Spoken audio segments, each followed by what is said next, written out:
পৃথিবীতে সবচেয়ে মূল্যবান সম্পদ হচ্ছে সময়। আর এই সময়কেই আমরা সবচেয়ে বেশি অবহেলা করি। আর এই অবহেলার কারণে আমরা কোনো কিছুতেই সঠিকভাবে বরকত পাই না। আল্লাহ তাআলা আমাদেরকে সৃষ্টি করেছেন, আল্লাহ তাআলা আমাদেরকে লালন পালন করছেন, আমাদেরকে প্রতিদিন 3 বেলা খাওয়াচ্ছেন, আমাদেরকে ভালো থাকার সুযোগ সুবিধা দেওয়ার সব কিছু আল্লাহ তাআলা যথাযথভাবে দিয়ে আমাদেরকে পরিপূর্ণ রেখেছেন। কিন্তু তারপরও আমরা একবারও তাকে একটু সময় দিই না, আমরা তাকে একবার একটু স্মরণ করি না।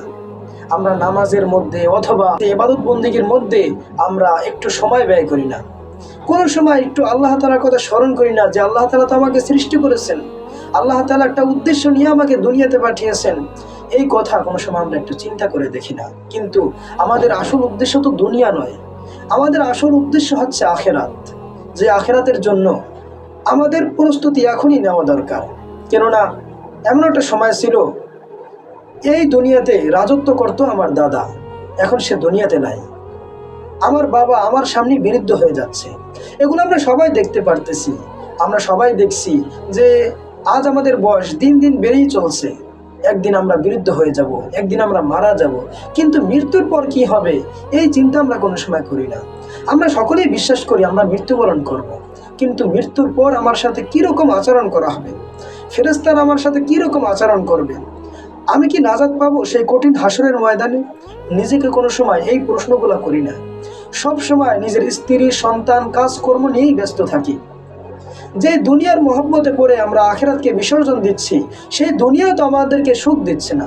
তাহলে আমরা কোথায় যাব?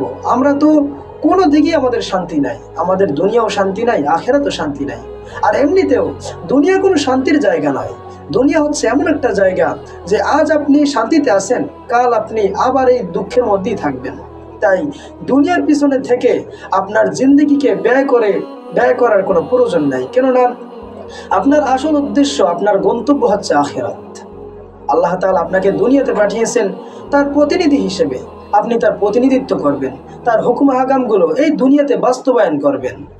আল্লাহ তাআলা যখন মানব জাতি সৃষ্টি করবেন, তখন ফেরেশতাদের সাথে যখন তিনি বললেন যে আমি এক জাতি খলিফা সৃষ্টি করতে চাই, যারা দুনিয়াতে গিয়ে আমার হুকুম আহকামগুলো আমার প্রতিনিধি হিসেবে বাস্তবায়ন করবে, তারা দুনিয়াতে গিয়ে প্রতিনিধিত্ব করবে।